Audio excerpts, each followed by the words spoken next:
Nursing में anatomy और physiology को अक्सर सबसे कठिन सब्जेक्ट माना जाता है, लेकिन सही तरीके से पढ़ने पर यही सब्जेक्ट्स आपको सबसे ज्यादा समझ और कॉन्फिडेंस देते हैं।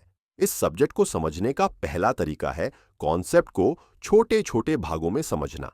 सबसे पहले बॉडी के बेसिक्स जानें। सेल क्या है, टिश्यूज कैसे बनते हैं, ऑर्गन्स कैसे काम करते हैं और सिस्टम्स आपस में कैसे जुड़ते हैं। अगर आपकी ये नींव मजबूत है तो बाकी पूरा सब्जेक्ट अपने आप आसान हो जाता है। एनाटॉमी पढ़ते समय डायग्राम्स को कभी स्किप न करें। जो भी स्ट्रक्चर पढ़ रहे हैं उसकी सिंपल ड्राइंग अपनी नोटबुक में बनाएं। ड्राइंग परफेक्ट होने की जरूरत नहीं है, लेकिन जब आप खुद डायग्राम बनाते हैं तो वही पिक्चर आपके दिमाग में स्ट्रांगली स्टोर हो जाती है।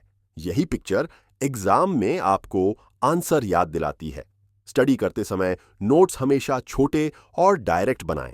हर टॉपिक के लिए सिर्फ इतना लिखें, ये क्या है, कहां है, कैसा दिखता है और उसका मेन काम क्या है। शॉर्ट नोट्स आपको पूरे चैप्टर को जल्दी रिवाइज करने में मदद करते हैं और एग्जाम के समय पैनिक नहीं होने देते। फिजियोलॉजी को कभी रटने की कोशिश न करें, इसे समझने की कोशिश करें। फिजियोलॉजी का मतलब है बॉडी अंदर से कैसे काम करती है, जैसे हार्ट कैसे ब्लड पंप करता है, किडनी कैसे फिल्ट्रेशन करती है, लंग्स कैसे ऑक्सीजन लेते हैं। हर प्रोसेस को कहानी की तरह इमेजिन करें। एक स्टेप दूसरे स्टेप को कैसे फॉलो करता है। जब प्रोसेस समझ आता है तो पूरा चैप्टर ऑटोमेटिकली याद हो जाता है। डिफिकल्ट टॉपिक्स को याद रखने के लिए फ्लो चार्ट्स और माइंड मैप्स बहुत पावरफुल होते हैं। ब्लड सर्कुलेशन हो या रेस्पिरेशन या नेफ्रॉन का फंक्शन, इन्हें फ्लो चार्ट में बदल दें।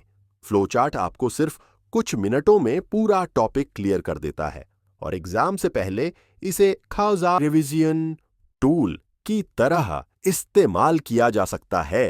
पढ़ाई में सबसे जरूरी है बार बार रिवीजन। जो चैप्टर आज पढ़ें उसे उसी दिन शाम को दोबारा देखें। 3 दिन बाद फिर दोहराएं। जितनी बार रिवीजन करेंगे उतना एनाटॉमी और फिजियोलॉजी आपकी मेमोरी में स्ट्रांग होते जाएंगे। एग्जाम के लिए एमसीक्यूज और प्रीवियस ईयर क्वेश्चंस का अभ्यास जरूर करें।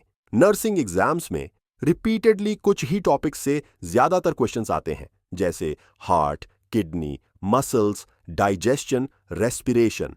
रोज 15 से 20 एमसीक्यूज करने से आपकी स्पीड भी बढ़ेगी और कॉन्सेप्ट भी क्लियर होगा। और सबसे इफेक्टिव तरीका है किसी और को सिखाना। जब आप किसी फ्रेंड, जूनियर या अपने आप को मिरर के सामने टॉपिक समझाते हैं तो आपका खुद का कॉन्सेप्ट क्रिस्टल क्लियर हो जाता है और मिस्टेक्स तुरंत पकड़ में आती है। अगर आप एनाटॉमी और फिजियोलॉजी को इसी तरीके से पढ़ेंगे, कॉन्सेप्ट समझकर, डायग्राम्स बनाकर, फ्लो चार्ट्स बनाकर और नियमित रिवीजन करके, तो यह सब्जेक्ट न सिर्फ आसान लगेगा बल्कि आपके नर्सिंग करियर की सबसे मजबूत फाउंडेशन भी बन जाएगा। और ऐसी ही यूजफुल नर्सिंग स्टडी वीडियोस देखने के लिए चैनल को जरूर सब्सक्राइब करें।